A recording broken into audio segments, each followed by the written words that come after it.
నమస్తే తెలుగు వారి విశ్వవేదిక TV9 USA వారధి కార్యక్రమానికి స్వాగతం. నేను పద్మావతి. 100 రోజుల్లో 6 గ్యారెంటీలను కాంగ్రెస్ ప్రభుత్వం అమలు చేయగలదా? ప్రజాపాలనలో అందరికీ న్యాయం చేయగలుగుతారా?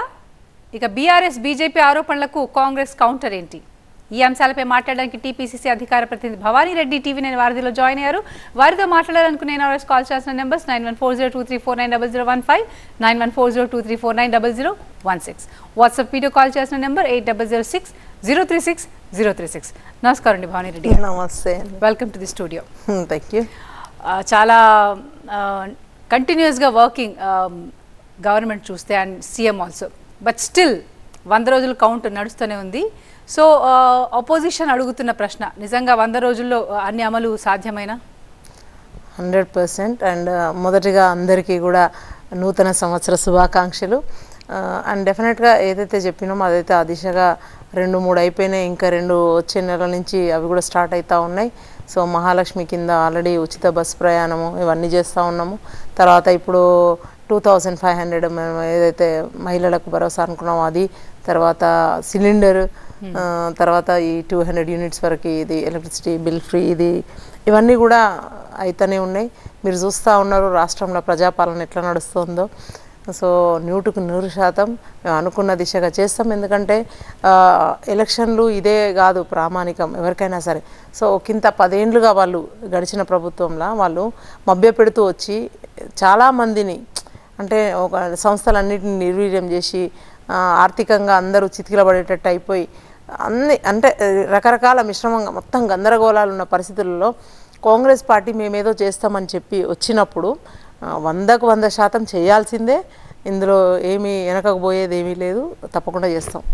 అండ్ అంటే కోట్ల ఈ దరఖాస్తులు వస్తున్నాయి ప్రజాపాలన, 1,20,00,000 కోటి.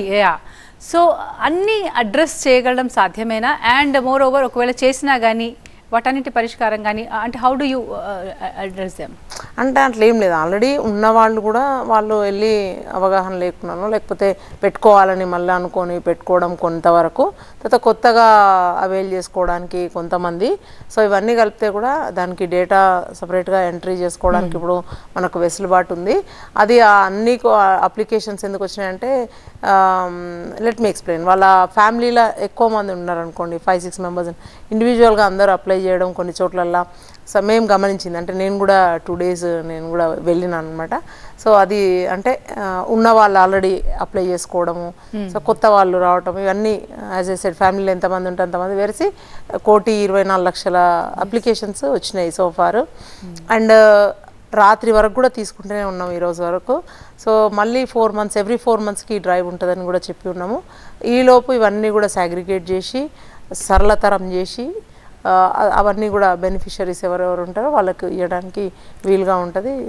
We are taking all. అంటే previous government Dharani was the best thing what we did అని, కానీ మీరు Dharani is the worst thing. సగం అప్లికేషన్లు వచ్చినాయన్నీ కూడా కంప్లైంట్స్ ఇక్కడ పోతే, సో ఆ ప్రజాపాలన అది పక్కన పెడితే ప్రజా దర్బార్ ఇక్కడ ప్రజావానికి వచ్చినాయి అయితే మోర్ దాన్ 50% అన్నీ కూడా ధరణి మీదనే ఉన్నాయి. అంటే విధ్వంసకరంగా వాళ్ళ ఒకరి భూములు ఒకరి దానిలో, ఇంకొకరి అయితే అసలు మొత్తానికి వాళ్ళ భూమిలో వాళ్ళు లేకపోవడం అందులో రిజిస్టర్స్లో.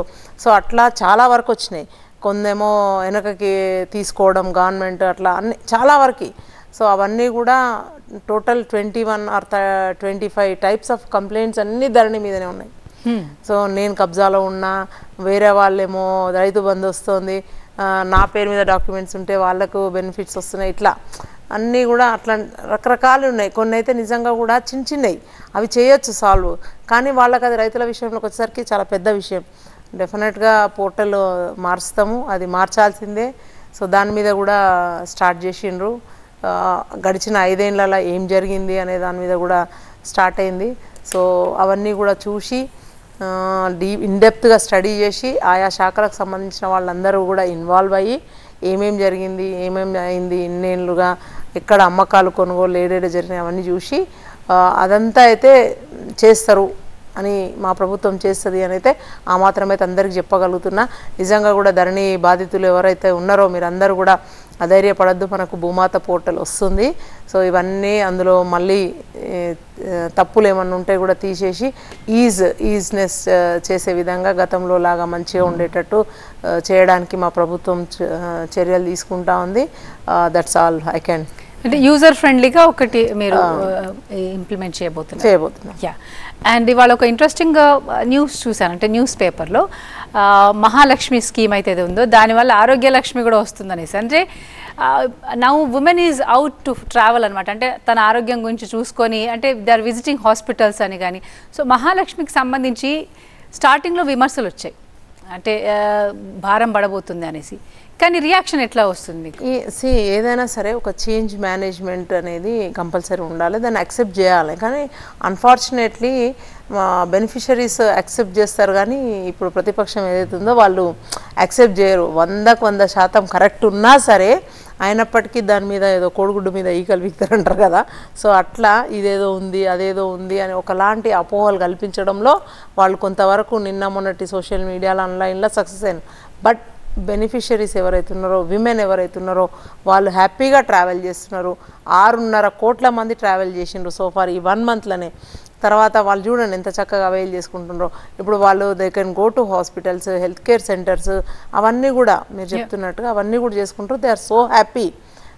వాళ్ళు చెప్పినంత ఇదిగా అయితే లేదు. And government is taking care of them. వాళ్ళు ఏదో ఇది లాస్ అవుతుంది, అదవుతుంది, ఇదవుతుంది అని అన్ని అభూత కల్పనలు చెప్తున్నారు. లేదా అన్ని కోట్ల మంది ప్రయాణం చేసిండ్రు. అండ్ ఆక్యుపెన్సీ రేషియో కూడా చాలా బాగా పెరిగింది. 65% ఉన్నది 100%కి రీచ్ అవుతుంది. సో దీనివల్ల మేల్ కూడా ఎక్కువ ట్రావెల్ చేస్తూ ఉన్నారు. So as I said earlier కూడా ఇంతకుముందు కూడా మన వారధిలో అదే చెప్పాను నేను. విమెన్ ఒకరు పోతున్నప్పుడు సరే నా భార్య వెళ్తుంది కదా అని చెప్పి బస్సు ఉన్న బండిని పక్కన పడేసి బస్సు ఎక్కడం, దానివల్ల పొల్యూషన్ తగ్గుతుంది.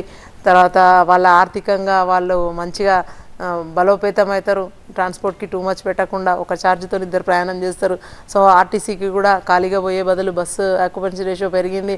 అండ్ ఇప్పుడు చాలా హ్యాపీగా ఉన్నారు వాళ్ళు. విమెన్ అయితే they are very happy. And being a women నాకు కూడా మంచిగా అనిపిస్తుంది. అంటే ఎవరు చేయని ఇది ఒక చొరవ తీసుకొని కాంగ్రెస్ ప్రభుత్వం మాత్రం ఇది చేస్తూ ఉందంటే సోఫార్ అందరూ కూడా ఏదన్నా ఉంటే గ్రూప్ మనీ ఉంటుంది, వాళ్ళకి వడ్డీ పావలా వడ్డీకి రుణాలు ఇట్లా అని కొంతవరకు అంటే ఆర్థికంగా అట్లా సామాజిక పరంగా కొంతవరకు. సో కాంగ్రెస్ ప్రభుత్వం వచ్చినాక ఆర్థికంగా ఇప్పుడు మళ్ళీ రాజకీయంగా మొన్నటినే చెప్పిన కదా, మళ్ళీ అదే స్టోరీ అనమాట. నేను చెప్పేది అయితే కొత్తగా ఏమి ఉండదు. అన్ని రకాలుగా కూడా మహిళను ఎంపవర్ చేస్తూ ఉంది. సో కాంగ్రెస్తోని మహిళలందరూ అండగా ఉండండి. మీరు కాంగ్రెస్తోనే కాదు ప్రభుత్వానికి సపోర్ట్ చేయండి. రాబోయే రోజులలో మనం ఇంకా కూడా మంచి మంచి అవకాశాలు అందిపుచ్చుకొని మంచి చదువులు మహిళలు ఎవరైతే ఉన్నారో విద్యార్థినులు మంచిగా చదువుకొని రేపు పొద్దుటి నాడు రాబోయే రోజులలో మనమైతే ప్రామిస్ చేసినట్టుగా జాబ్స్ కూడా వస్తాయి. మీరందరూ కూడా జాబ్స్ అందరూ అప్లై చేసుకొని మంచి జాబ్స్ కూడా సంపాదించి బలంగా అంటే స్త్రీ శక్తిని చూపించాలనేది నా కోరిక. ఈ న్యూ ఇయర్లో అయితే నేను అదే కోరుకుంటున్నా. నేను కూడా అదే రెజల్యూషన్ పెట్టుకున్నా. ఎక్కడనైనా విమెన్కి ఎక్కడ ఏ అవసరం వచ్చినా నేను ముందుందామని అయితే అనుకున్నా. యా అయితే రైతు బంధు మీద విమర్శలు వస్తున్నాయి. కొన్ని పథకాలు అంటే so far implemented are going in steady way, but Rythu Bandhu ఇంకా పడట్లేదు అనేసి అంటే ప్రతిపక్షాల వాళ్ళ విమర్శలకు ఆరోపణలకి ఏం సమాధానం చెప్తారు? పద్మావతి గారు, మీకు తెలుసు కదా ఇప్పుడు వానాకాలం, యాసంగి, రబీ, ఖరీఫ్ ఈ పేర్లని తెలుసు కదా.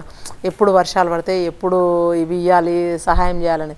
అంటే గత ప్రభుత్వం వాళ్ళు డిసెంబర్లో అప్పుడెప్పుడో ఎండింగ్లో స్టార్ట్ చేసి మార్చ్ ఎండింగ్ దాకా ఇచ్చిండ్రు. మేము అట్లాంటిది ఏం చేయలేదు, యాసంగి దాకా ఇచ్చిండ్రు ఇప్పుడు మొదలుపెట్టి. మేమేమో ముందే మొదలుపెట్టేసి వాళ్ళకన్నా ముందు ఆల్రెడీ 27 లక్షల రైతుల అకౌంట్లల్లో రైతు బంధు పైసలు పడ్డాయి. అంటే ఇవన్నీ చూసుకుంటా కూడా ఇస్తాం కదా, ఇంకా టైం ఉంది. So within a week or while అవందరికీ కూడా రైతు బంధు వస్తుంది. సో ఇప్పుడైతే ఏం కట్ ఆఫ్ అవన్నీ కూడా ఏం లేదు, ఎవరు ఏం అపోహపడద్దు. పాత ప్రకారం, ఎందుకంటే ఇప్పుడు చాలా ఇంపార్టెంట్ ఈ టైంలో ఆర్థిక సహాయం కాబట్టి, పంటలు వేసుకుంటారు దాని గురించి కాబట్టి మళ్ళీ కొత్తగా అప్పులు చేసుకోవద్దు మీరు. సో పాతదాని ప్రకారం అయితే ఇప్పుడు వేస్తున్నాము. బట్ ఫ్యూచర్లో మా ముఖ్యమంత్రి గారు చెప్పినట్టుగా దాని మీద ఏదైతే గుడ్ ఎక్సర్సైజ్ అయితే జరుగుతుంది. Will see how it goes. Yeah, Mahesh ఉన్నారు కాలిఫోర్నియా నుంచి మీతో మాట్లాడడానికి. మహేష్ గారు. నమస్తే మేడం, ఇద్దరికి యా, మాట్లాడండి. ఒక టూ పాయింట్స్ అండి. ఫస్ట్, కాంగ్రెస్ గవర్నమెంట్ వచ్చినాక నాకు అంతగా ఇంప్రెషన్ లేదండి. కానీ రేవంత్ రెడ్డి గారు ముఖ్యమంత్రి అయిన తర్వాత అనిపించింది, రేవంత్ రెడ్డి గారు కాకుండా ఆయనలో మరో ఇద్దరు ఉన్నారు. అంటే చంద్రబాబు నాయుడు గారు, వైఎస్ రాజశేఖర రెడ్డి గారు ఒక మిక్సీలో వేసి గ్రైండ్ చేస్తే ఎలా ఉంటారో, ప్లస్ రేవంత్ రెడ్డి, ముగ్గురు ఉన్నారు. రేవంత్ రెడ్డిలో ఉన్నట్టుగా ఈ 30 days లో అనిపిస్తుంది. Very happy with the Congress government and Revanth Reddy being a CM of Telangana. 2 questions అండి.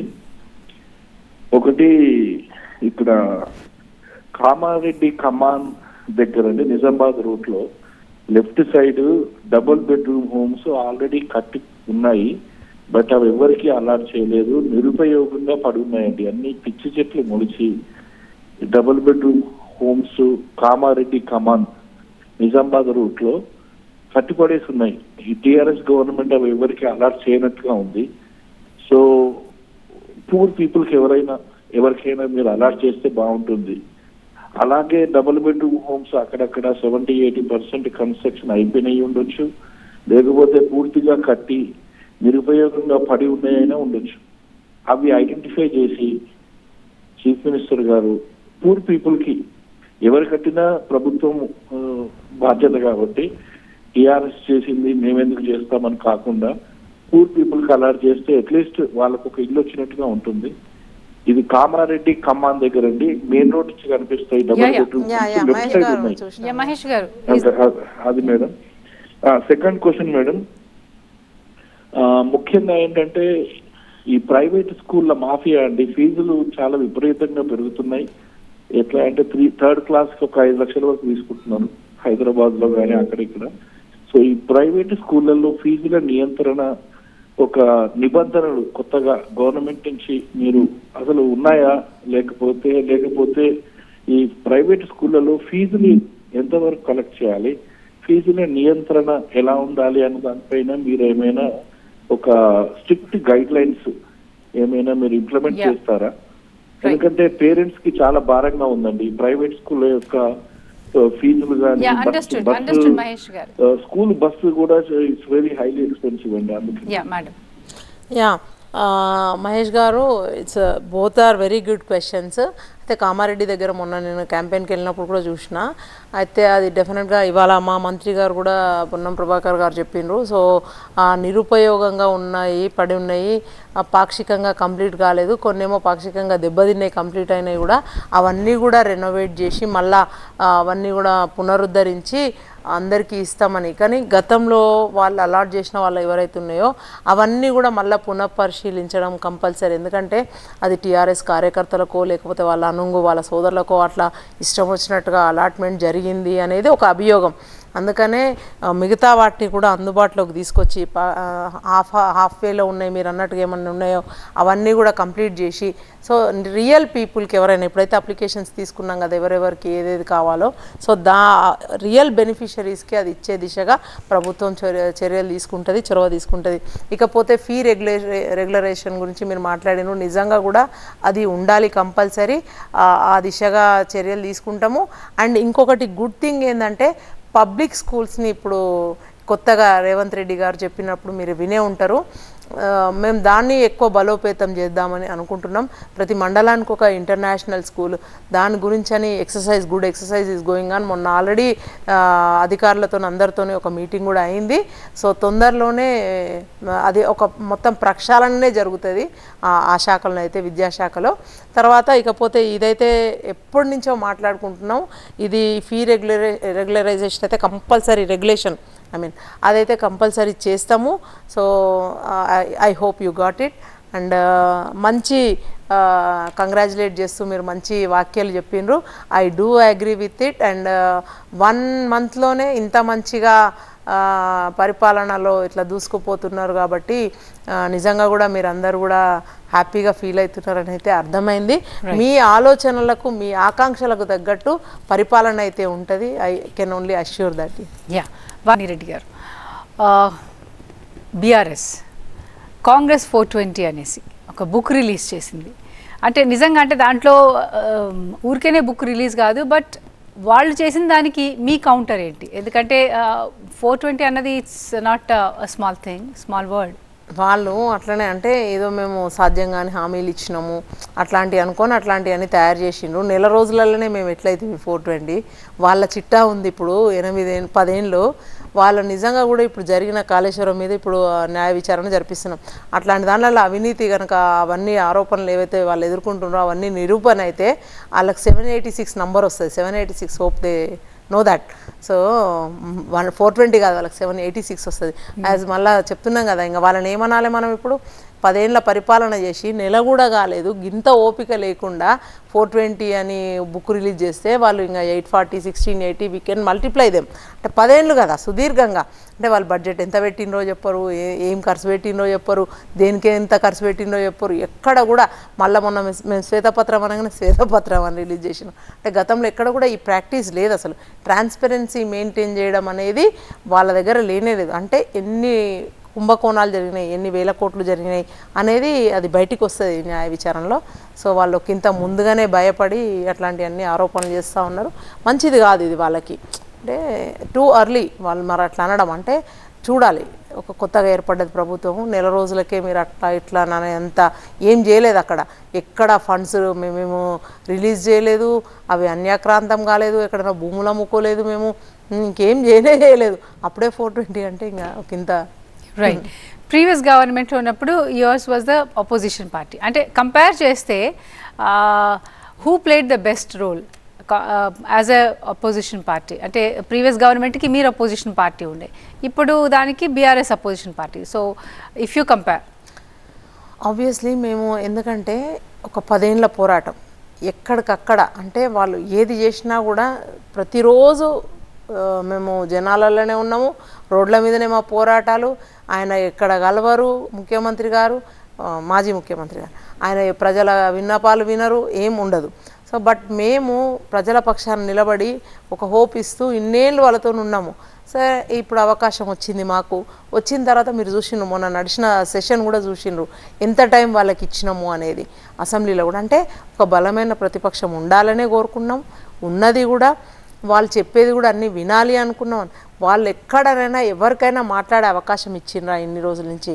బట్ మేమైతే నిజంగా కూడా టు బీ హానెస్ట్ మంచిగానే ఫైట్ చేసినాము. అందుకనే కదా జనాలు నమ్మి ఈరోజు కాంగ్రెస్ మాకు అండగా ఉందని మ్యాండేట్ ఇచ్చిండ్రు. ఇంకా రాబోయే రోజులల్లో తెలుస్తుంది. ఇప్పుడే వాళ్ళు ప్రతిపక్ష హోదా మంచిగా పాటిస్తున్నారు, ఐ మీన్ మంచిగా ప్లే చేస్తున్నారు రోల్ అనేది. ఇట్స్ టూ అర్లీ, ఇంకా చూద్దాం ముందుకు పోయిన తర్వాత. అంటే ఇట్లాంటి 420 అట్లాంటి రిలీజ్ చేయడంలో సక్సెస్ అయిన వాళ్ళు. రైట్. సో అసెంబ్లీ తర్వాత పార్లమెంట్ జనరల్ ఎలక్షన్స్కి కాంగ్రెస్ పార్టీ అంటే ఉన్న పనులతో తీరికలేదా, లేకపోతే సైడ్ బై సైడ్ ఆ ప్రిపరేషన్ కూడా అవుతుందా? How are you it's happening. ఇవాళనే కొత్తగా కమిటీ కూడా వేసిండ్రు. అంటే 25 మెంబర్స్తో కలిపి. అంటే పార్లమెంట్కి ఇది it has to go side by side పోవాల్సిందే. అంటే అటు పరిపాలన సాగిస్తుండాలి, ఇటు ఇచ్చిన హామీలను నెరవేరుస్తూ ఉండాలి. ఇవన్నీ చూసుకుంటూ సంక్షేమం అభివృద్ధి అవన్నీ చేసుకుంటూ పరిపాలన అందిస్తూ మళ్ళీ పార్లమెంట్కి కూడా సమాయత్తం అవ్వాలి. And it's most important. మా ముందట ఉన్న టాస్క్ అది. We been all given the instructions. అందరం పోయి మళ్ళీ ఇప్పుడు అందరం మళ్ళీ క్షేత్రస్థాయిలో మళ్ళీ పనిచేయాల్సిందే. చిన్న పెద్ద చితకానే ఏం లేదు, అందరం జనాలలో ఉండాల్సిందే. మళ్ళీ మనం ఏమేమి ఎన్ని రోజుల నుంచి సోఫార్ మనం చెప్పిన ప్రామిస్లలో ఏమేమి చేసినాం, ఇంకెన్ని రోజుల టైంలో చేస్తాం. బిఫోర్ ఎలక్షన్ కోడే అన్నీ ఈ రోజులు అయ్యే లోపే ఇవన్నీ కూడా 6 గ్యారెంటీలు అమలు చేసే దిశగా ఉన్నాం. అంటే మనకు ఒక ముఖం ఉంటుంది, జనాల దగ్గరికి వెళ్ళి అడిగినప్పుడు మనకు ఒక కాన్ఫిడెన్స్ కూడా ఉండాలి. ఎస్ మనం చేసినాము అంతే. ఇదిగా ఒక హక్కు జబర్దస్తిగా కూడా మాకు ఓటేయండి, మేము ఇస్తామని చెప్పినాం, మీకు ఇచ్చినామని చెప్పి మేము అడగడానికి కూడా ఉంటుందని చెప్పి ముందుకెళ్తా ఉన్నాం. డెఫినెట్గా 12 అయితే గెలుచుకుంటాము. ఎప్పుడో స్టార్ట్ చేసినాం ఆ ప్రక్రియ. 12 to 14 అనుకున్నాము. మరి మీరు 14 అంటే కొంచెం మరి అంటారేమో అని 12 అని చెప్పి. Okay, right. కొత్త డిమాండ్ వినిపిస్తోంది, సోనియా గాంధీని తెలంగాణ తరఫు నుంచి కంటెస్ట్ చేయమని. సో బాగుంటుంది కదా. సో తెలంగాణ ఎంత పెద్ద బిగ్గెస్ట్ డ్రీమ్ హ్యాపెండ్. ఒక ప్రాంతం బలంగా కోరుకుంటే అది సోనియా గాంధీ గారు లేకుంటే ఇది జరగకపోయేదని మేము బలంగా అనుకున్నాం. తను వస్తే కూడా తెలంగాణలో మంచి జోష్ వచ్చి ఇంకా అప్పుడు మేడం గారు వస్తే మొత్తమే గెలుచుకున్న ఆశ్చర్యపోవక్కర్లేదు. సో ఆ దిశగా నిజంగా కూడా అనుకున్నాం. అది maybe it may come true. అడిగినాము. ఒక రిజల్యూషన్ అయితే మేము ఇక్కడ పాస్ చేసుకున్నాము. అండ్ అక్కడ ఢిల్లీలో కూడా పెద్దలను ఒప్పించినాము అని అన్నారు మా పెద్దలు. Will see, wait and see, and we welcome her. అదే అంటే అటు సైడ్ నుంచి రెస్పాన్స్ ఎట్లా వస్తుంది? సోనియా గాంధీ కానీ రాహుల్ గాంధీ గారు కానీ రియాక్ట్ అయ్యారా? Did the demand reach okay అన్నట్టుగానే తెలిసింది. మనం కథనాలు అయితే అన్ని చూసినాం కదా, ప్లస్ మా పెద్దలు కూడా అదే చెప్తున్నారు కదా, ఒప్పుకున్నారు అని. కానీ ఎవరు వస్తారు అనేది తెలియదు అని అనుకున్నాం. కానీ ఒకంత సోనియా గాంధీ గారే వస్తున్నారు, ఖమ్మం వస్తున్నారు అని చెప్పి అవన్నీ చూస్తూ ఉన్నాం కదా. So might be she might come. And మనం అనుకున్నాం కదా, మహారాణులకు అందరికీ పెద్ద పీట వేస్తున్నాం, మహిళలు మహారాణులకు బాగుంటుంది మేడం వస్తే, తెలిసి. Right. So development is a process, అది అందరూ ఒప్పుకోవాల్సిన విషయం. సో ఆల్రెడీ మీకు అంటే సిటీలో బాగా కాంగ్రెస్ ఇంకా పుంజుకోవాల్సిన అవసరం ఉంది. సో అంటే ఎట్లా ఇంప్రెస్ చేయబోతున్నారు హైదరాబాద్ పీపుల్ని? అదే కదా, వీ హ్యావ్ టు అడ్మిట్, మొన్న చాలా డిజాస్టరే అనుకోవాలి అది. హైదరాబాద్ అంటే కొన్ని దగ్గరలలో అనుకున్న వ్యక్తులకు ఇవ్వలేకపోయినామా, లేకపోతే హైదరాబాదు ప్రజలను ఇంప్రెస్ చేయలేకపోయినామా, ఏదో జరిగింది. సో దాన్ని ఇప్పుడు చేసుకునే దిశగా రాబోయే రోజులలో ఎక్కువ మందికి హైదరాబాద్లో ఉన్న వాళ్ళకి, లీడర్స్కి అవకాశాలు ఇచ్చి, అంటే గవర్నమెంట్లో పరిపాలనలో నామినేటెడ్ పోస్టులు కానీ ఏవైనా కానీ ఇచ్చి పటిష్టం చేస్తే, ఇంకా లీడర్షిప్ని ఇంకా ఎంకరేజ్ చేస్తే అట్లా ఇంకా మంచి జరగచ్చు అని అనుకుంటున్నాం. అంటే ఇప్పుడు జరిగిన డ్యామేజ్ని ఒకంత పూడ్చుకోగలుగుతాము అని అనిపిస్తుంది. రైట్. అయితే మీరు చేస్తున్న ఈ స్కీమ్స్ గ్రామాల్లో బాగా క్లిక్ అవుతున్నాయి, ఎందుకంటే వాళ్ళు they are taking the advantage of them. ఊళ్ళలోకి ప్రయాణించడం కానీ, మహాలక్ష్మి స్కీమ్ కానీ, అలాగే ఇతర స్కీమ్స్ కానీ. సో అక్కడ క్షేత్రస్థాయిలో రెస్పాన్స్ అట్లానే ఉందా, లేకపోతే అక్కడ కూడా ఏమైనా ఇబ్బందులు, అంటే గ్రౌండ్ ప్రాబ్లమ్స్ అంటారు కదా, ప్రాక్టికల్ ప్రాబ్లమ్స్, అవేమైనా మీకు ఎదురవుతున్నాయా? ఇప్పుడు అప్లికేషన్ పెట్టడంలో కొంచెం ప్రాబ్లమ్స్ వచ్చినాయి అది అంటే అదంతా బేసిక్ థింగ్. ఎందుకంటే ఒకసారి వన్స్ డేటా అయితే వచ్చేస్తే తర్వాత దట్ వాళ్ళకి తెలుస్తుంది ఎంత మంచిగా వాళ్ళు లబ్ధి పొందుతున్నారు అనేది. ఇనిషియల్గా కొంచెం ఎవరికైనా చిన్న ఇబ్బందులు ఫస్ట్ 2 డేస్లో ఇబ్బందులు ఎదురై ఉంటాయి. అందులో ఏం టిక్ పెట్టాలి, ఎట్లా పెట్టాలి, అప్లికేషన్ ఎట్లా నింపాలి, ఏడ దొరుకుతుంది, ఆడ జిరాక్స్లు ఎట్లా, తర్వాత 6th వరకు టైం కదా, ఒకరిని చూసి ఒకరు తర్వాత మేమందరం కూడా ఎక్స్ప్లెయిన్ చేయడం జరిగింది. And they were good, all done. ఇప్పుడు అంతా అయిపోయింది. మేము ఇక నెక్స్ట్ ఇదంతా కూడా డేటా ఎంట్రీ లెవెల్ ఉంటుంది ఇదంతా. సో దాన్ని సాగ్రిగేట్ చేసి యాజ్ ఐ సెడ్ చేస్తుంటారు. ఎలాంటి ఇబ్బందులు లేవు. పట్టణ ప్రాంతంలోనైనా మున్సిపాలిటీలనైనా ఎక్కడ కూడా ఏమి ఇబ్బందులు లేవు. అందరూ కూడా అన్నీ ఇచ్చిండ్రు. ఒకవేళ మిస్ అయిన వాళ్ళు ఉంటే కూడా మళ్ళీ మళ్ళీ తీసుకుంటామని కూడా చెప్పినాము. అదేదో ఇట్స్ ఆన్గోయింగ్ ప్రాసెస్, అదేదో కట్ ఆఫ్ ఉంటుంది, ఇక్కడికే అయిపోతుంది అట్లాంటిది ఏం లేదు. కొత్త లబ్ధిదారులు వస్తూనే ఉంటారు. పాత వాళ్ళ దానిలో ఏమైనా తప్పులు అవన్నీ ఉన్నా సరిదిద్దాల్సి ఉంటుంది. It's like side by side maintenance and input and everything goes right. ఈ ప్రజా దర్బార్ వాట్ ఎవర్ యూ కాలింగ్, ప్రజాపాలనలో ప్రజావాణిలో కాస్త సిస్టమ్ ఇంకా డెవలప్ కాలంటే ఇంకా సెట్ కాలేదు అన్న విమర్శ కూడా ఉంది. సో అంటే దరఖాస్తులు కానీ లేకపోతే వచ్చే వాళ్ళని కానీ is the process followed properly? అట్లేం కాదు. అది ఆల్మోస్ట్ అంటే ఎక్కువ మంది ఫస్ట్ స్టార్టింగ్ ఇనిషియల్ డేస్లో వచ్చిండ్రు. ఇప్పుడు రాను తగ్గిపోయినరు. అంటే ఆల్మోస్ట్ ఆల్ కంప్లైంట్స్ అన్నీ తీసుకోబడినాయి అని నేను అనుకుంటా. సో అవన్నీ కూడా సాల్వ్ చేసే దిశగా ఇప్పుడు ప్రభుత్వం కృషి చేస్తుంది. Day by day every day already కొంతమంది సాల్వ్ అవుతున్నాయి. ఉద్యోగాలు అవి ఇవి మీకు తెలిసే ఉంటుంది. సో కొంతవరకు చిన్న ప్రాబ్లమ్స్ ఏవైతే ఉన్నాయో ఇనిషియల్గా చేసేటి అవి అయిపోతూనే ఉన్నాయి. ఎక్కువ అయితే మేజర్గా ఆ 7 మండలాలు నేను నోటీస్ చేసింది. 7 మండలాలలో ఉన్న పిల్లలు ఇక్కడ చదువుకొని అక్కడ నాన్ లోకల్ ఇక్కడ అవి కొంచెం ప్రాబ్లం అనిపించింది. తర్వాత నేను పర్సనల్గా చూసినాయి. తర్వాత ఎక్కువ ధరణి అక్కడికి కూడా వచ్చేటి.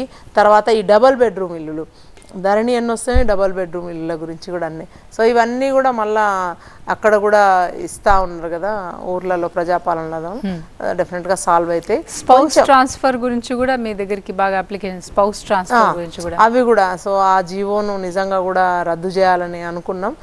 Will see how it goes. అది కూడా ఇద్దరు ఒక దగ్గర పనిచేసే వెసులుబాటు కల్పించాలని అందరు అడుగుతూ ఉన్నారు. సో అప్పుడు కూడా ఎలక్షన్ ముందు కూడా మేము వాళ్ళ పక్షాన నిలబడ్డాం కాబట్టి ఇప్పుడు విధిగా ప్రభుత్వం అయితే చేయాల్సి ఉంటుంది. Will see how it goes చేస్తామని. మహాలక్ష్మి స్కీమ్ మొదలుపెట్టినప్పుడు ఆటో యూనియన్స్ నుంచి బాగా ఇది నిరసనలు వాళ్ళు ఇచ్చేశారు. సో సమస్య పోయినట్టేనా లేకపోతే ఇంకా అదే? సి ఒకంత చెప్పిన యాజ్ ఐ సెడ్ ప్రాబ్లం అయితే ఉంటుంది ఎంతో కొంత. అయితే మహిళల గురించి చేసిన ఈ పథకంకి మాత్రం చక్కటి పథకానికి అడ్డు రావద్దని ఒకంత వాళ్ళని అడగడం జరిగింది. ప్లస్ వాళ్ళకి ఏవైతే హామీలు ఇచ్చినామో ఆటో యూనియన్ వాళ్ళకి ఆటో నగర్ల స్థలం అని, ప్లస్ తర్వాత వాళ్ళకి ఏమంటారు ఇయర్లీ వాళ్ళకి ఫైనాన్షియల్గా అసిస్టెన్స్ కానీ, తర్వాత వాళ్ళ ఇన్సూరెన్స్ కానీ ఇవన్నీ ప్రామిసెస్ చేసి ఉన్నాము. సో అవి కూడా కాకుండా ఇంకా కూడా వాళ్ళ ఇంకేం చేయొచ్చో అవన్నీ కూడా చేస్తామని ముఖ్యమంత్రి గారు స్వయంగా అందరినీ ఆటో యూనియన్ వాళ్ళని, తర్వాత గిగ్ వర్కర్స్ని అందరినీ పిలిచి మీటింగ్ పెట్టి ఎక్స్ప్లెయిన్ కూడా చేయడం జరిగింది. సో ఇప్పుడైతే ఆల్ లుక్స్ గుడ్. ఇంకా ముందు వాళ్ళకి ఇంకా ఏమన్నా ప్రాబ్లమ్స్ ఉంటే తొందరగా సాల్వ్ చేయాలి అని చెప్పి నేను కూడా కోరుకుంటా, నార్మల్గా యాజ్ ఎ సిటిజన్గా చెప్తే. సో ఇంకా ప్రభుత్వంలోనే ఉంటాం కాబట్టి మేమందరం కాంగ్రెస్ పార్టీ ప్రభుత్వమే కాబట్టి ఆ దిశగా ఇంకా మా సంబంధిత మంత్రులకు ఎవరికైనా అయితే ఉంటే మొన్న for example it happened like Ponnam Prabhakar అన్న గారిని కలిసి అవకాశం వచ్చినప్పుడు అన్న చేయాలి తొందర మనం ఏదైనా చేయాలనుకుంటే తొందర చేయాలి అన్నట్టుగా చెప్పడం జరిగింది. వి బీన్ ఎక్సర్సైజింగ్ దాని మీదనే. రైట్. జాబ్ క్యాలెండర్ గురించి కూడా అందరు ఎదురు చూస్తున్నారు. So how are you going to not satisfying at least వాళ్ళని ఏమంటే ఊరట అంటే ఖచ్చితంగా మేము మేనిఫెస్టోలో పెట్టినాం 2 lakh జాబ్స్ ఏవైతే ఉన్నాయో గవర్నమెంట్ జాబ్స్ అవి ఫిల్ చేస్తాం. మిగతా ఉపాధి అవకాశాలు కూడా ఇప్పుడు ఉద్యోగం కొంతమందికే ఇస్తాం కాబట్టి ఆ ఉపాధి అవకాశాలు కూడా చేసే దిశగా వెళ్తూ ఉన్నాం. కొత్తగా అమర్ రాజాతో మొన్న అగ్రిమెంట్ చేసుకున్నాం. సో నేరుగా మోర్ దాన్ 5,000 జాబ్స్ అట్లా వచ్చే అవకాశం ఉన్న ప్రాజెక్ట్స్ అవి. తర్వాత జాబ్స్ అయితే ఈ ఫిబ్రవరి నుంచే అనుకున్నాం యాక్చువల్గా. సో అది పెండింగ్ గవర్నర్ గారి దగ్గర టీఎస్పీఎస్సీ కమిషన్ వాళ్ళందరిది కూడా చైర్మన్ది, తర్వాత ఆ సభ్యులు అన్నీ కూడా పెండింగ్ ఉన్నాయి. So once that is done ఆ ప్రక్రియ అయిపోతే కొత్తగా చైర్మన్ వేసుకొని సభ్యులను వేసుకొని ఉద్యోగ ప్రక్రియ అయితే మొదలు పెడతాము. As we said like we have to ఇంకా కొత్తగా ఏమన్నా అంటే మనం మాట్లాడేటప్పటికి 2 లక్షల ఖాళీలు ఇంకా ఏమన్నా పెరిగినా ఇవ్వాల్సి ఉంటుంది. సో అవన్నీ కూడా government has to do and అది ఫిల్ చేస్తాం కూడా. రైట్. ఇంకోటి గవర్నమెంట్ స్కూల్స్ అంటే ఎడ్యుకేషన్ సిస్టమ్ కొంచెం మారాల్సిన అవసరం ఉంది. సో మీరు ఎట్లాగో అన్నారు సీఎం గారు ఇప్పుడు గవర్నమెంట్ స్కూల్స్ మీద కాన్సన్ట్రేట్ చేస్తున్నారు వాళ్ళ స్టాండర్డ్ పెంచడానికి. అంటే హౌ ఫార్ అంటే నియర్ ఫ్యూచర్లో అవుతుందా లేకపోతే అది మీ ప్రయారిటీ లిస్ట్లో ఇమీడియట్గా మొన్ననే చెప్పింది కదా విద్య వైద్యం అనేటి టాప్ ప్రయారిటీస్ ఇంకా దాన్ని మించినే లేదు. ఎందుకంటే ఎడ్యుకేషన్ మేక్స్ ద డిఫరెన్స్. సామాజికంగా చెప్పినాం ఇంతకుముందే ఆర్థికంగా ఎవరన్నా ఎదగాలనుకుంటే విద్యనే ఇంకంతకన్నా మించింది ఏం లేదు. ఎందుకంటే చెప్పిన నాలాంటి రిమోట్ విలేజెస్ నుంచి వచ్చిన అమ్మాయి కూడా ఇవాళ వచ్చి కూర్చున్నది అంటే కేవలం చదువుకోబట్టే. నేను కూడా ఫుల్ డ్రాట్ నుంచి ఫుల్ పోర్ ఫ్యామిలీ నుంచే వచ్చినాం. సో అదైతే ఆ దిశగా మొన్ననే ముఖ్యమంత్రి గారు చెప్పిండ్రు ఒక్కరున్న పాఠశాలనైనా ఒక్క విద్యార్థి వచ్చినా సరే అది మళ్ళా పునరుద్ధరించాలి తెరవాల్సింది. ఎందుకంటే గత ప్రభుత్వము విధ్వంసకరం ఎంత అంటే విద్యను కావాలని నాశనం చేసిండ్రని చెప్తాం మేమైతే. అంటే ఒక 5-6 వేల పాఠశాలను మూతేసిండ్రు. అంటే కేవలం స్ట్రెంగ్త్ లేదని డ్రాప్ అవుట్స్ ఉన్నాయని అట్లా చేసిండ్రు. సో అవి ఏవైతే ఉన్నాయో అవన్నీ కూడా ఇప్పుడు రీవోక్ చేయాలని ముఖ్యమంత్రి గారు తీసుకున్నారు. That is the best thing. ఆ ఒక్కదానికే మనం అందరం చేయగొట్టాల్సిందే. అంటే చదువు కోసం ఆయన అంతా ఆలోచిస్తున్నారు అని. So every corner of the village or every citizen చదువు అనేది ఉండాలి అని చెప్పేసి మనం తెలుసు మనం ఎక్కడున్నామో చదువులా. సో కింది నుంచి వస్తాం మన స్టేట్. అందుకనే అది కావద్దు అని చెప్పి ఆ చర్య తీసుకుంటున్నాం. Which is the best thing. తొందరలోనే స్కూల్స్ అన్నీ ఓపెన్ అవుతాయి అండ్ టీచర్ రిక్రూట్మెంట్ కూడా జరుగుతుంది. ఎంతమంది ఉన్నా విధిగా ఆ స్కూల్లో చదువుకోవాల్సిందే. పబ్లిక్ స్కూల్స్ కనుక మనము మంచిగా చేస్తే ఇవన్నీ కూడా ఇందాక మహేష్ గారు అడిగినట్టుగా ప్రైవేట్ స్కూల్స్ది పడిపోతూ ఉంటుంది. సో దట్స్ హౌ అంటే ప్రతి ఒక్కరికి విద్యను ఉచిత విద్యను అందించే దిశగా ఆ ప్రభుత్వం ఏదైతే చెప్పిందో ఉచిత నిర్బంధ విద్య పెద్ద పెద్ద పదాలు వాడినరు అది మేం చేస్తాము అని. వాళ్ళు ఏం చేయలేదో చెప్పి ఇన్ని రోజులు తిట్టినాం కదా, ఇప్పుడు మనం చేయాలి అని కంకణం కట్టుకున్నాం, చేద్దాం. రైట్. అంటే ప్రీవియస్ గవర్నమెంట్లో ఉన్న పెండింగ్ బిల్స్ ఉంటాయి అట్లాంటి వాటిని అంటే దాని మీద దృష్టి పెడతారా లేకపోతే అవి పక్కన పెట్టి ప్రయారిటీ వైజ్గా? అంటే అట్లేం లేదు. అంటే ఎవరైనా సరే దాంట్లో కూడా పెండింగ్ బిల్స్ అంటే అవి కూడా రీజనబుల్గా వాళ్ళు చేసిన పనులే కదా. సో ఎవరైనా సరే అంటే వాళ్ళ ప్రభుత్వం ఏదో బకాయిలు ఉన్నాయి అవన్నీ చేసుకుంటూ కొత్తగా ఇప్పుడు అప్పులు తీసుకురావాలి, కొత్తగా సంపద సృష్టించాలి, కొత్త ప్రాజెక్ట్స్ టేకప్ చేయాలి. సో అన్నీ ఉంటాయి, అందరీ క్లియర్ చేస్తూ రావాలి. ప్రభుత్వం అంటే ప్రీవియస్ అంటే అది మనకు సంబంధం లేనిది కాదు కదా. సో మన రాష్ట్రం కోసమే కదా. So will see how it goes. Yeah, మంత్రివర్గ విస్తరణ త్వరలో కాబోతోందా, లేకపోతే ఇంకా ఎదురు చూడాలా, లేకపోతే ఇప్పటికి ఇదేనా అనుకోవచ్చా? అట్లేం లేదు, అన్నీ జరుగుతాయి ఈ నెలాఖరికల్లా అని వాళ్ళనే ముఖ్యమంత్రి గారు ఒక ఛానల్లో చెప్పిర్రు ఇందాక. So everything will be done by end of this month అని. అట్లయితేనే పరిపాలనకు యాజ్ వి సెడ్ లైక్ ఇందాక మాట్లాడుకున్నట్టు మనము సౌలభ్యం ఈజీగా ఉంటుంది. ఎవరి శాఖలు వాళ్ళకి కేటాయిస్తే ఇండిపెండెంట్గా ఎవరు వాళ్ళు పని చేస్తూ ఉంటారు. డీసెంట్రలైజ్ చేయండి, ముఖ్యమంత్రి గారు కూడా తన దగ్గర పెట్టుకున్న శాఖలని చేయలేరు కదా, అన్నింటికి న్యాయం చేయలేరు కదా. సో అందరికీ కూడా అవకాశం వస్తుంది, అందరికీ పదవులు వస్తాయి. పరిపాలన మంచిగా జరగడానికి మాత్రమే, సొంతంగా కాదు, దాని గురించి అనే కాదు, పదవుల కోసం అనే కాదు. కానీ ఇందాక చూసిండ్రు కదా మీరు, మనం అనుకున్నాం హెల్త్, ఎడ్యుకేషన్ ఇట్లాంటి సెక్టర్స్లలో ఇమీడియట్గా తీసుకోవాలి, డిప్లాయ్ చేయాలి అక్కడ. సో అది ఎస్, అంటే మీరు ఇచ్చిన ఈ 6 గ్యారెంటీల పథకాలు కానీ ఇతరత్ర వేరే మేనిఫెస్టోలో ఉన్న పాయింట్స్ కానీ అంటే పార్లమెంట్ ఎన్నికలకు కూడా ఇవే ఉంటాయా, లేకపోతే దీనికి కూడా ఇంకో యాడ్ ఆన్స్ ఏమన్నా? అంటే లోకల్గా ఆ పార్లమెంట్ పరిధిలో ఉంటే మేనిఫెస్టో, లోకల్ మేనిఫెస్టో ఉంటుంది, వాళ్ళకు వాళ్ళ ఉంటుంది. తర్వాత ఇవైతే అమలు చేసే ఉంటుంది. డెఫినెట్గా ఇంకా కొత్తగా సమస్యలు ఏమైతే ఉంటాయో, కొత్తగా అవసరాలు పెరుగుతూనే ఉంటాయి. దానికి అనుగుణంగా మేనిఫెస్టో అయితే ఉంటుంది. ఉండకుండా ఎట్లుంటుంది అంటే అప్పుడేమో లోకలైజ్డ్ అన్నట్టు ఉంటుంది, ఇప్పుడు అది కాదు కదా, స్థాయి పెరుగుతుంది కదా. సో మన స్టేట్ మీద, ఇంకొక స్టేట్ మీద, ఓవరాల్గా కాంగ్రెస్ పార్టీ ఏం స్టాండ్ ఉంది దేశంలో, అది అవన్నీ కూడా ఉంటాయి కదా. రైట్, రాహుల్ ఉన్నారు నార్త్ కరోలినా నుంచి. రాహుల్ గారు. హలో అండి, నమస్తే. నమస్తే అండి. వారధి కార్యక్రమం మంచిగా ఉంటుందండి. సో భవానీ రెడ్డి గారికి నమస్తే. 3 క్వశ్చన్స్ అండి. ఫస్ట్ది ఒకటి, ఇప్పుడు ప్రగతి భవన్ గురించి అండి. ఏంటంటే అది సీఎం రెసిడెన్స్ అండి. అంటే కేసీఆర్ గారు ఓడిపోయాక ఇడిచిపెట్టి వెళ్ళారు.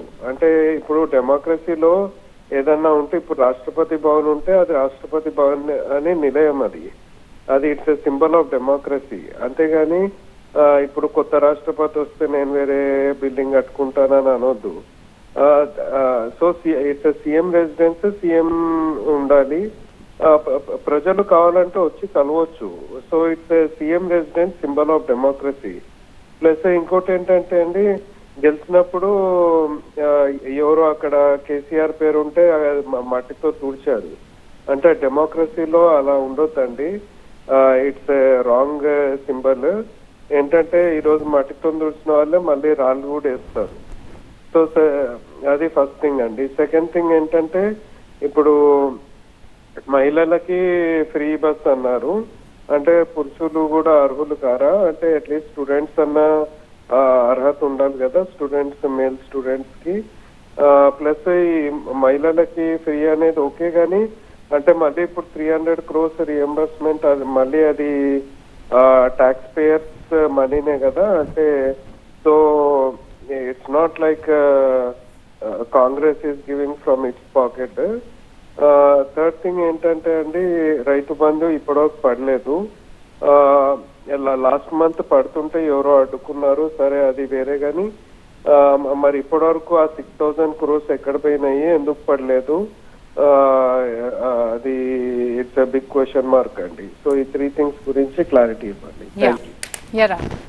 ఓకే, సీఎం రెసిడెన్స్ దాని గురించి అన్నీ మాట్లాడుతూ ఉన్నారు. ఇది నిజంగా కూడా కొంచెము మీరు మొత్తం టీఆర్ఎస్ వాళ్ళు మాట్లాడినట్టే ఉంది. దేశాలు దాటిపోయినా కూడా మనకు నిజంగా కూడా, నేను కూడా బయటనే ఉన్నా అబ్రాడ్లా, సరే ఒక పార్టీ స్టాండ్ తీసుకున్నారు. బట్ బ్రదర్ నిజంగా కూడా అక్కడ అది ప్రజాభవన్ అని మేము చేసినప్పుడే దాని పేరు జ్యోతిరావు పూలే అని భవన్ అని పెట్టుకున్నాము.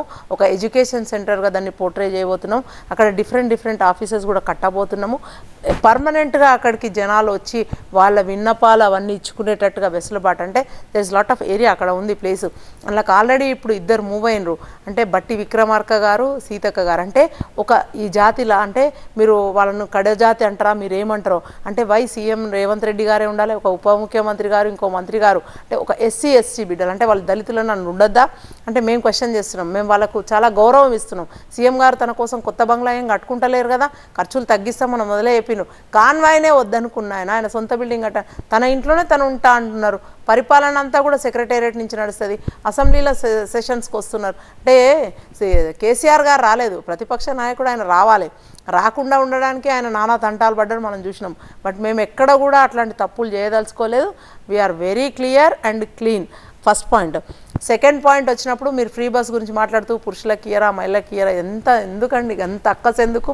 మాకు సమాజంలో సగభాగమైన మేము ఇప్పటికీ కూడా అణచివేతలనే గురి అవుతున్నాం. ఎక్కడ కూడా చెప్పుకోదగ్గట్టుగా మనము మీరు చూస్తున్నారు బయటి కంట్రీస్లో ఎట్లుంటుంది, అక్కడ పెటర్నల్ వ్యవస్థ ఎట్లుంటుంది, ఇక్కడ మన మెటర్నల్ వ్యవస్థ ఎట్లుంటుంది చూడండి. మీరు చూడండి, ఒకటి చాలా కూడా అవునన్నా కాదన్నా ఇన్ని చెప్తా ఉన్నాం కదా మేము. ఇప్పుడు మళ్ళా నేను ఎంత ఇల్లు చూసుకొనే రావాలి, ఇంత ఎందుకంత అనిపిస్తుంది మా మీద అంటే వేరే ఏ స్కీములు పెట్టినా కూడా ఏ సంక్షేమ పథకాలు తీసుకున్నా కూడా మీకు ఖర్చు అనిపించింది.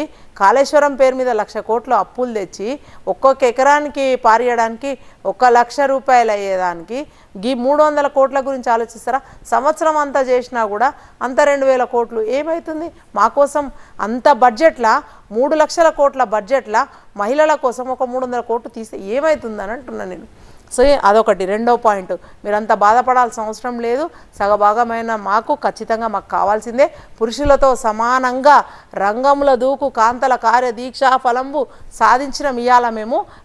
మీరు మాట్లాడినా కూడా నేను పెద్ద మీకు రెస్పాండ్ అవ్వాల్సిన అవసరం కూడా లేదు. ప్లీజ్ నాకు ఇక్కడైతే ఈ విషయంలో సెకండ్ పాయింట్ దగ్గర నాకు బాధ అవుతుంది. అయినా సరే నేను చాలా ఓపికగా చెప్పిన. మూడో పాయింట్ రైతు బంధు గురించి నేను ఇందాకనే చెప్పిన. లెట్ మీ రీటరేట్, 27 లక్షల మంది రైతుల ఖాతాలల్లో రైతు బంధు పడింది, ఇంకా పడుతూనే ఉంటుంది, ఆగలేదు కదా. సో పైసలు ఎట్లా వస్తుంటే అట్లా అవుతుంది. 6,000 కోట్లు ఏమైనా అంటే మరి మిగతా వాళ్ళకు జీతాలు మీరు నెలాఖరుని ఇచ్చిండ్రు, మేము జీతాలు ఎప్పుడు ఇచ్చినాం? 4వ తారీఖు అకౌంట్లలో జీతాలు వేసినాము. సో అవన్నీ మాట్లాడకుండా మీరు అడగడం అయితే చాలా ఇది ఉంది. మేబీ మీకు ఏమన్నా 100 ఎకరాలు ఇక్కడ ఏమన్నా ఉన్నాయేమో, బాధ అవుతుందేమో, దాని మీద హ్యూజ్ అమౌంట్ ఏమన్నా వస్తుందేమో అని అనాల్సి వస్తుంది. నేను ప్లీజ్ ఇంకొకసారి ఇవి చాలా చాలా సెన్సిటివ్ ఇష్యూస్ ఇవన్నీ కూడా. ఏమైంది అని 6,000 కోట్లకే ప్రశ్నిస్తే 3 లక్షల కోట్లు 22-23 ఇయర్కి ఏమైందని మేము అడిగితే మీ దగ్గర సమాధానం ఏముంటుంది చెప్పండి? రైట్. నరేష్ ఉన్నారు ఫ్లోరిడా నుంచి మీతో మాట్లాడడానికి. నరేష్ గారు, నరేష్ మాట్లాడండి. ఒక 2 క్వశ్చన్స్ అండి. ఇది ఫస్ట్ థింగ్ వచ్చి ప్రజాపాలన అని మళ్ళీ జనాలని ఈ ఆఫీసుల చుట్టూ లేకపోతే అప్లికేషన్ ఫామ్స్ అని ఇప్పుడు ఏదో ఫిల్ చేయడానికని అటు ఇటు తిరగడం అని. ఇప్పుడు ప్రతి కుటుంబంలో ఒక సాఫ్ట్వేర్ ఇంజనీర్ ఉన్నారండి. వీళ్ళందరూ విదేశాలకు సాఫ్ట్వేర్లు రాసినప్పుడు మన ఇండియాకు ఒక సాఫ్ట్వేర్ రాసి ఇండియాలో జనాలు ఇట్లా ఆఫీసుల చుట్టూ తిరగకుండా ఇప్పుడు మహిళలు కూడా వాట్సాప్ యూట్యూబ్లలో వాళ్ళ యాప్లలో టీవీ సీరియల్ చూస్తున్నారు, ఎందుకంటే అడ్వర్టైజర్లు రావని. ఇవైతే గంటలు అడ్వర్టైజర్లు ఏందని. ఇప్పుడు ప్రతి ఒక్కరికి సాఫ్ట్వేర్ ఫోన్ ఎట్లా వాడాలని తెలిసింది. ప్రతి కుటుంబంలో చదువుకున్నవాడు ఎవరో ఉంటున్నాడు. లేదంటే ఈ ప్రజాపాలన ఏదో మీరు పెట్టినప్పుడు అది పెట్టకుండా ఈ 108 వెహికల్ అయితే ఎట్లయితే తిరుగుతుందో ఒక వెహికల్ పెట్టి, ఇప్పుడు ఆంధ్రప్రదేశ్లో ఒక వాలంటీర్ వ్యవస్థ ఉన్నది. ఒక వెహికల్ మీరు జస్ట్ పెట్టేసేసి ప్రతి వాడకు మేము తిరుగుతూ ఉంటాము, వస్తూ ఉంటాము. బట్ మేము వచ్చినప్పుడు మీరు బయటకు రండి, వచ్చి మీకు కావాల్సి వచ్చినప్పుడు నాకు అప్లికేషన్ ఫామ్ ఇవ్వండి, లేకపోతే దాంట్లో వాలంటీర్ ఉంటాడు, మీ సమస్య చెప్తే మేమే ఫిల్ చేసేస్తాము అని అంటే ఏ ప్రజలు కూడా ఎక్కడ కూడా మీరు ఎట్లా ప్రభుత్వాన్ని నడపాలని అంటే ఇంకొక కరోనా వేవ్ ఉంది అన్నట్టు నడపండి. ఎవరు ఇంట్లో కూర్చొని వాళ్ళకి ఏ ఇబ్బంది జరగకుండా మళ్ళీ మీరు ఆ ఎండలలో వానలలో ప్రజలు ఆఫీసుల చుట్టూ తిరుగుకుంటూ మీరు వేరే విదేశాలలో కూడా ఉన్నట్టున్నారు. కొంచెము మన జనాల కొంచెము వాళ్ళ క్వాలిటీ ఆఫ్ లైఫ్ని కొంచెం మెయింటైన్, అదొకటి.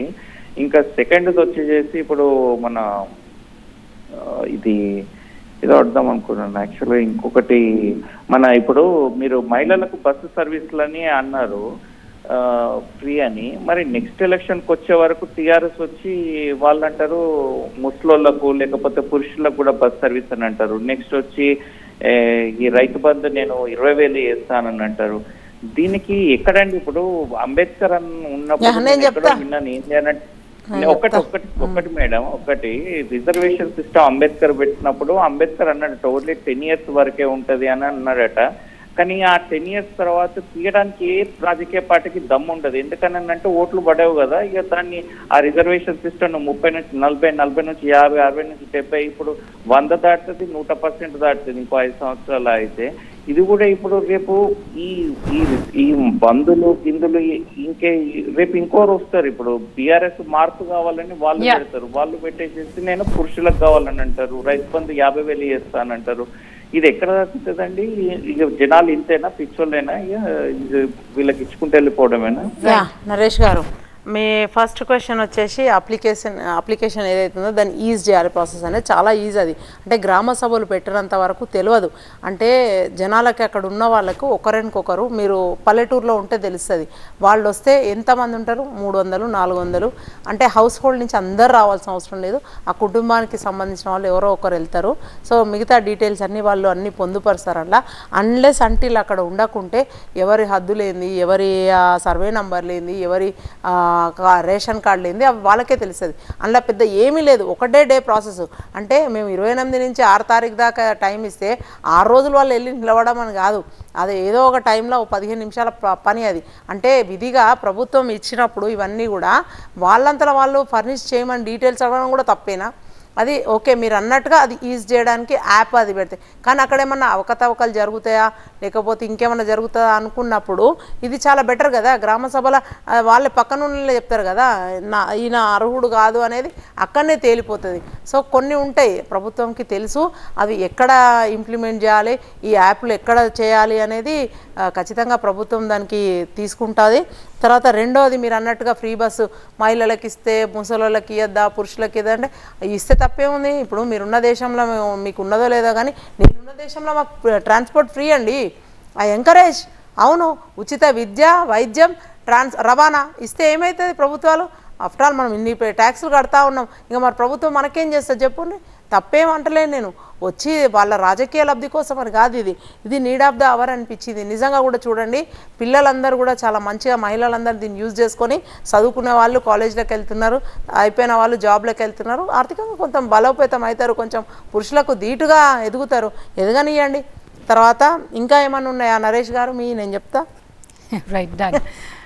అయితే ఇందాక అన్నట్టుగా వాళ్ళు ప్రజాపాలనలో కాస్త సిస్టమేటిక్గా లేదు, ఇప్పటికీ కూడా అప్లికేషన్స్ వచ్చి ఇవ్వాలా అసలే, అంటే corona is yet to be. ఆయన అన్నారు కరెక్టే, కానీ ఇప్పుడు మనకు ఒక టైం ఫ్రేమ్ చెప్పినాం వాళ్ళకు, ప్లస్ అన్నీ ఆపలేము. ఇప్పుడు వాళ్ళు ఒక్క రోజు కూడా ఆగకుండానే వాళ్ళిద్దరూ చింటూ పింటూస్ అండ్ ఎవరు హరీష్ రావు అండ్ కేటీఆర్, సో వాళ్ళు పడిపోయి 420 అని బుక్కులు రిలీజ్ చేసి అది ఇదని గోలబెట్టి, వీళ్ళు కూడా చూసినా విదేశాలు ఉన్న వాళ్ళు కూడా నా మీద ఎట్లా అటాక్ చేస్తున్నారో, కొంచెం కూడా సోదర భావంతో ఆలోచిస్తలేరు, కొంచెం కూడా ఎదురుగా పాపం ఉంది, ఓపిక్గా సమాధానాలు చెప్తుంది, మరి కోపం వస్తున్న ఆలోచన కూడా లేకుండా వాళ్ళు కూడా అటాక్ చేస్తున్నారు. ఇంత అటాకింగ్ నేచర్లా ఇమీడియట్గా చేయాలి, త్వరితగతిన చేయాలి అన్నప్పుడు మనకున్న ప్రాసెస్ అదే కదా. అధికారులందరూ పోయి ప్రజల దగ్గరికే వెళ్తున్నారు కదా, వాళ్ళని అందరినీ హైదరాబాద్ పిలిపిస్తలేం కదా. ఎక్కడున్న వాళ్ళు అక్కడ, ఏ వార్డులో ఉన్న వాళ్ళు ఆ వార్డులో, ఏ మున్సిపాలిటీలో ఉన్న వాళ్ళు అక్కడ, ఏ ఊర్లో ఉన్న వాళ్ళు ఆ ఊర్లోనే కదా చేసేది. సో అధికారులు వెళ్ళి మంచిగా అప్లికేషన్లు 1 by 2 అవన్నీ ఎక్స్ప్లెయిన్ చేసుకుంటా, మీరు టిక్కులు కొట్టి దీనికి ఏమన్నా ఉంటే జిరాక్సులు జతపరచండి అని చెప్పి, ఏది లేకపోతే తెల్ల కాగితం మీద అయ్యా నాకు ఏవి లేవు సో అండ్ సో, నాకు ఇవేమన్నా కల్పించగలను రాసియడానికి నాకు I don't think so it's a big problem. అంటే కరోనా అంటే చెప్తున్నాం కదా, ముందు నుంచి మనం ప్రికాషనర్గా, ఇంతకుముందు పోస్ట్ కోవిడ్ తర్వాత చాలా వరకు జనాలలో అవేర్నెస్ వచ్చింది. పోలోమని అట్లా పడిపోతలేరు, డీసెంట్గా they are standing in queues and they are taking them. అంటే first of all this kind of ఫెసిలిటీకి వాళ్ళు బాగా కొంచెం ఇంప్రెస్ అయిపోయి రావడానికి ఉత్సాహం చూపిస్తున్నారు అనుకోవచ్చు బిగినింగ్ కాబట్టి. ఇంతకుముందు డైరెక్ట్ యాక్సెస్ లేకుండే కాబట్టి ఇట్స్ వన్ టైం ప్రాసెస్. ఇక వాళ్ళలాగా ఏదో సమగ్ర సర్వే ఆయన చెప్పినట్టు సరళతరం చేయాలి, ఇంటికి పోయి ఏదో చేయాలన్నారు కదా, వాళ్ళు చేసినట్టుగా మేము చేయలేము. అన్ఫార్చునేట్లీ బ్రదర్, మీరు చేసిన సమగ్ర సర్వే చేసి ఆ కాగితాలు అట్కలం పడేసి ఆడ వాళ్ళకి ఇంతవరకు కూడా ఎందుకు చేసిండ్రో తెలియదు, అన్ని కోట్లు పెట్టి ఒకటే రోజులో చేసిండ్రు, ఎవరు రాలేని పరిస్థితి, పొందుపరచలేని పరిస్థితి, ఆ డీటెయిల్స్ అవి ఎందుకు చేసిండ్రో ఇంతవరకు అర్థం కాలేదు. సో అట్లా చేస్తలేదు కాంగ్రెస్ ప్రభుత్వం, నిజంగా కూడా స్వచ్ఛంగా చేస్తుంది, పీడితో చేస్తుంది. ఇంతకు ముందు అంత డైరెక్ట్ యాక్సెస్ అసలు లేకుండే కాబట్టి ఆ ఎక్సైట్మెంట్ తో కూడా జనాలు కూడా వస్తుండొచ్చు. సుధీర్ ఉన్నారు టెక్సాస్ నుంచి. సుధీర్ గారు. భవన్ యొక్క నమస్తే, congratulations for Congress elections. And ఒక ముఖ్యమైన ఇన్ఫర్మేషన్ ఒకటి, మొబైల్ షీ టాయిలెట్స్ గురించి మనకి ఇప్పటికీ తెలంగాణ మొత్తం మీద కూడా మహిళలు ఎక్కడైనా బయటకు వెళ్ళాలంటే బాగా ఇబ్బంది అయిన పరిస్థితి ఉంది. మనం కోదాడలో ఒకటి మొబైల్ షీ టాయిలెట్ ఒక ఎలక్ట్రిక్ వెహికల్ మీద ఇంట్రొడ్యూస్ చేసినాం. అది ఇంట్రొడ్యూస్ కూడా 4 years అవుతుంది. సరే, అప్పటి గవర్నమెంట్ పట్టించుకోలేదు, అది పక్కకు పెడితే ఇప్పుడు మీరు ఎట్లయితే ఉచిత బస్ సర్వీస్ ఇచ్చిండ్రో అట్లనే మహిళలకు అత్యంత ముఖ్యమైన ఈ మొబైల్ షీ టాయిలెట్స్ కూడా మనం ఏర్పాటు చేస్తే హైదరాబాద్, ఖమ్మం, వరంగల్ ఇట్లాంటి కోదాడ లాంటి పట్టణాలలో కూడా యూజ్ అవుతుంది. మీకు అవకాశం దొరికితే తెలంగాణ ప్రభుత్వం దృష్టికి తీసుకెళ్ళినాక. రెండవది ఈ 1873లో అంటే 1873లో నాకు తెలిసి అప్పటి అన్డివైడెడ్ ఇండియాలో school education for women's girls start అయింది. అంటే మనం ఒక 150 సంవత్సరాల తర్వాత కూడా ఇప్పటికి కూడా తెలంగాణ లాంటి కొన్ని తండలలో ఆడపిల్లలు స్కూల్కి పోవడానికి కొంత ఇబ్బంది అయిన పరిస్థితి ఉంది. సరే అప్పటి గవర్నమెంట్ నిర్బంధ విద్య అని చెప్పింది. అవసరమైతే పిల్లల్ని మనం లోకల్ ఎస్ఐలకు అటాచ్ చేస్తాము, ఎస్ఐల వైపు పిల్లల్ని బడికి పంపిస్తామని చెప్పి కూడా మన గత ప్రభుత్వంలో మనం స్పీచ్లు విన్నాము. ఎందుకు అది వర్కౌట్ కాలేదు. సో నా రిక్వెస్ట్ మీకు ఏంటి అంటే, ఒకటి ఆడపిల్లల స్కూల్ డ్రాప్ అవుట్ లేకుండా ఒకటి, రెండవది తెలంగాణ వ్యాప్తంగా మొబైల్ షీ టాయిలెట్ ఏర్పాటు గురించి మీరు చొరవ తీసుకుంటారని చెప్పి మీకున్న కాంటాక్ట్స్ ని యూటిలైజ్ చేసుకొని ప్రభుత్వం దృష్టికి తీసుకెళ్తారని చెప్పి నా విజ్ఞప్తి. Yes, Sudhir has been asking Congress నేత ఎవరు వచ్చినా కానీ he is conveying that you must have to really take it up. అంటే మంచి ప్రపోజల్ కూడా తీసుకోవాలి. అండ్ చాలా చక్కటి వాళ్ళ పాపం ఎప్పటి నుంచో చేస్తూ ఉన్నారు వాళ్ళు. అండ్ ఇప్పుడైతే హైదరాబాద్లో చూస్తున్నాము, అవునన్నా కాదన్నా కొంతవరకు ఈ టాయిలెట్స్, ఈ పబ్లిక్ టాయిలెట్స్ అన్నీ కూడా బాగానే ఉన్నాయి. నేను చూసిన తర్వాత ఈ మాల్స్లలోకి వెళ్తే అక్కడిక్కడ ఉన్నాయి. కానీ మీరు అన్నట్టు విమెన్కి కొంచెం ఇబ్బందికరంగానే ఉంది. ఇది నేను డెఫినెట్గా తీసుకెళ్తాను సంబంధిత శాఖకు. మీరు ఇండియాకు వచ్చినప్పుడు కూడా నేను I will make you visit that పర్టికులర్గా ఆ పర్సన్ దగ్గర మనం తీసుకెళ్తా. మనం వెళ్ళి కూడా ఇది కన్వే చేద్దాం. అండ్ మీరు ఎంత వర్క్ చేసినారో అది కూడా అక్నాలెడ్జ్ చేయాలి. And you are doing a very good job. Keep going and will support you. మా సపోర్ట్ కూడా ఏదైనా కావాలంటే. అదే కాకుండా స్కూల్ నిజంగా దరిద్రం ఏంటంటే స్కూల్స్లలో చూసినాం మనం, చీరలు అడ్డం పెట్టి అమ్మాయిలు టాయిలెట్స్కి వెళ్ళిన దరిద్రమైన దీనావస్థ. నాకు చాలా బాధ అవుతుంది. ఇక అప్పటికి ఇప్పటికి పోల్చుకుంటే ఏం మారిందంటే ఏమీ మారలేదన్న. అన్ఫార్చునేట్లీ ఇదైతే మొన్ననే చెప్పిను ముఖ్యమంత్రి గారు, పునరుద్ధరించడంలో భాగంగా అన్ని టాయిలెట్స్ పునరుద్ధరిస్తారు, ఇన్ఫ్రాస్ట్రక్చర్ స్కూల్లో ఇంకేమేమి కావాలో అవన్నీ చూస్తారు స్టాఫింగ్తో పాటు. సో ఇదైతే నేను అష్యూర్ చేయగలుగుతా.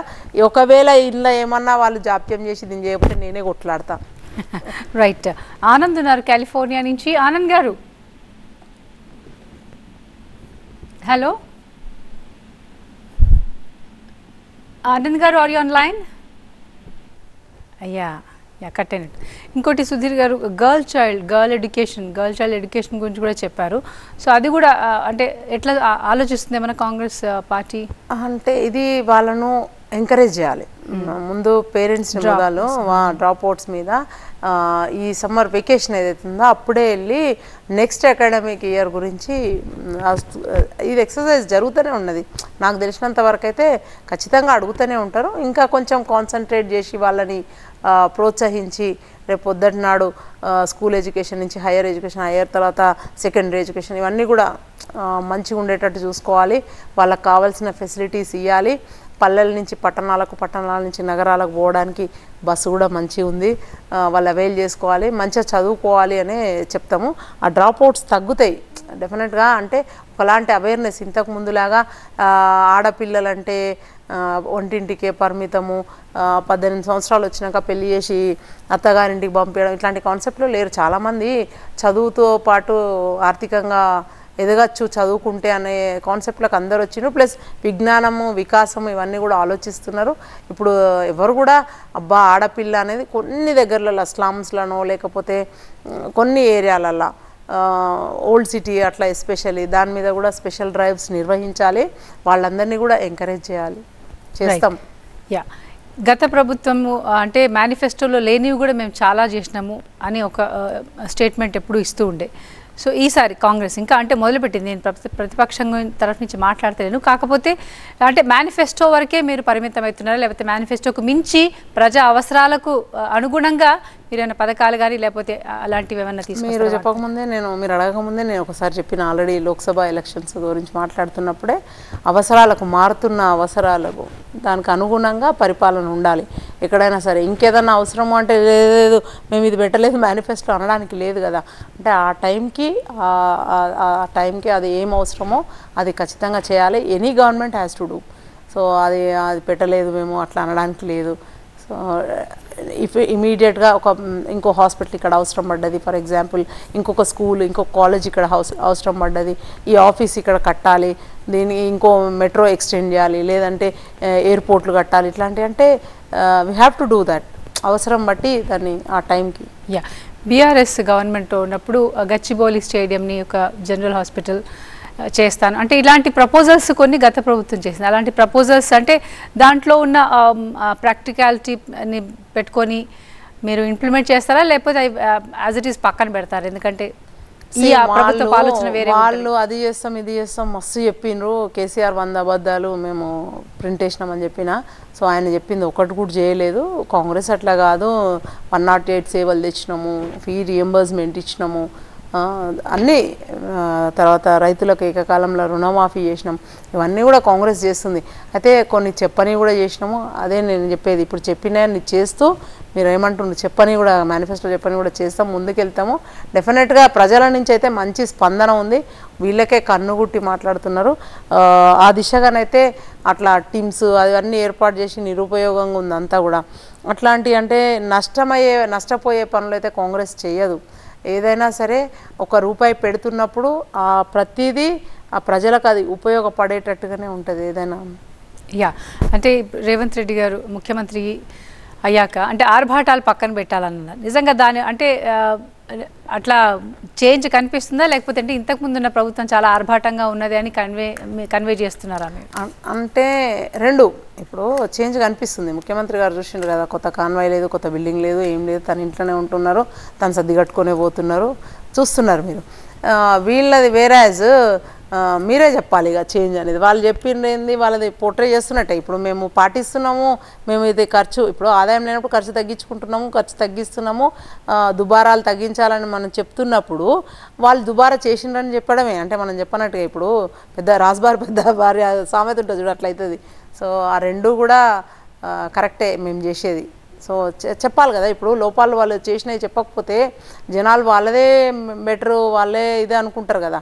సో చెట్టు లేని చోట ఏదో చెట్టే మహావృక్షం అనుకున్నట్టుగా ఇంకా కేసీఆరే గొప్ప, ఆయన లేనిది లేదు, కేటీఆరే గొప్ప, ఆయన లేనిది ఐటీఏ లేదు, ఇక హరీష్ రావే గొప్ప, ఆయన లేనిది కాళేశ్వరం లేదు అంటే మేము వి డోంట్ యాక్సెప్ట్ ఇట్ కదా. సో మేము కూడా చేసి చూపిస్తాం కదా మార్పులు. Right, finally parliament elections are ahead కాబట్టి అంటే సిస్టమ్ ఎట్లా అయిపోయింది అంటే ఎన్నికలు వస్తే ఏదో ఉచితమో లేకపోతే ఏదో వాగ్దానమో ఏదో ఒకటి తాయిలాలను పెడతామన్న ట్రెండ్ స్టార్ట్ అయిపోయింది. అంటే మొన్నటి వరకే మీరు 6 గ్యారంటీలను ఒకటి ఇచ్చారు. పార్లమెంట్ ఎలక్షన్స్కి సంబంధించి మళ్ళీ ఇంకేమైనా వాగ్దానాలతో ముందుకు వస్తుందా? అట్లా మెజారిటీగా ఏముండదు. ఇప్పుడు పరిపాలన అయితే అదే ఉంటుంది. ఇప్పుడు పార్లమెంట్ ఏం హామీలు ఇచ్చినా మన రాష్ట్రంలోనే మనం ఇంప్లిమెంట్ చేయాలి కదా. అంటే ఎలక్షన్స్ అనగానే ప్రజలంతా చూస్తుంటారు అనమాట. అట్లా ఏముండదు. ఇప్పుడు ఆల్రెడీ డెవలప్మెంట్స్ ఆర్ హ్యాపెనింగ్. మొన్ననే ఎలక్షన్స్ అయినాయి, మధ్యలో 3 నెలలే. ఈ 100 రోజులు కరెక్ట్గా ఇవి ఇంప్లిమెంట్ చేయడానికి సరిపోతున్నాయి. మాకు కరెక్ట్గా ఒక అందిపుచ్చుకునే అవకాశం, మాకు అదృష్టం అన్నట్టు ఆ టైం ఫ్రేమ్లోనే రావటం ఇట్స్ గుడ్. అండ్ అంత పెద్దగా ఇంకా ఆల్మోస్ట్ అన్నీ కవర్ అయినాయి మా మేనిఫెస్టోలో. ఎస్సీ ఎస్టీ సబ్ ప్లాన్ గురించి కానీ అన్నీ, మహిళలకు, పురుషులకు, విద్యార్థులకు, రైతులకు అన్నీ కవర్ అయినాయి. సో మెజారిటీ అయితే మాతోనే ఉన్నారు అండ్ అందరికీ ఆమోదం యోగ్యమైన మేనిఫెస్టోనే అదే అనుకున్నాం. అంటే ఏ లైన్తో ముందుకెళ్తారు ఎలక్షన్స్కి? ఇక డెవలప్మెంట్ అండ్ ఇచ్చిన హామీలు, తర్వాత తెలంగాణ మనం కాంగ్రెస్ పార్టీ ఇచ్చింది, తర్వాత సెంట్రల్లో రేపు పొద్దున వాళ్ళు చేస్తున్నారు కదా, ఇప్పుడు అవన్నీ కూడా అరాచకాలను బయట పెట్టాలి కదా. ఇప్పుడు 2 కోట్ల ఉద్యోగాలు అన్నారు, ఇయ్యలేదు. పోస్ట్ కోవిడ్ తర్వాత పరిస్థితి ఏమైంది మనం చూస్తూ ఉన్నాము. కాంగ్రెస్ అన్ని సంపాదించి పెట్టిన ఆస్తులన్నీ బీజేపీ అమ్ముతూ ఉంది. వాట్ ఈజ్ దేర్ కాంట్రిబ్యూషన్, ఏం చేస్తున్నారు స్టేట్స్కి, ఇవన్నీ కూడా చెప్తాం కదా. సో దానికి వైవిధ్యంగా చక్కగా మేమేం చేయగలుగుతామో అవి చెప్పైతే ముందుకు వెళ్తాము. సో డెఫినెట్గా ఉంటుంది. ఇట్స్ టూ పరిపాలన సైడ్ బై సైడ్ క్యాంపెయినింగ్ కూడా అవుతుంది. Right, thank you very much అండి భవానీ రెడ్డి గారు ఫర్ యువర్ వాల్యుబుల్ టైం. ఇది ఈరోజు వారధి.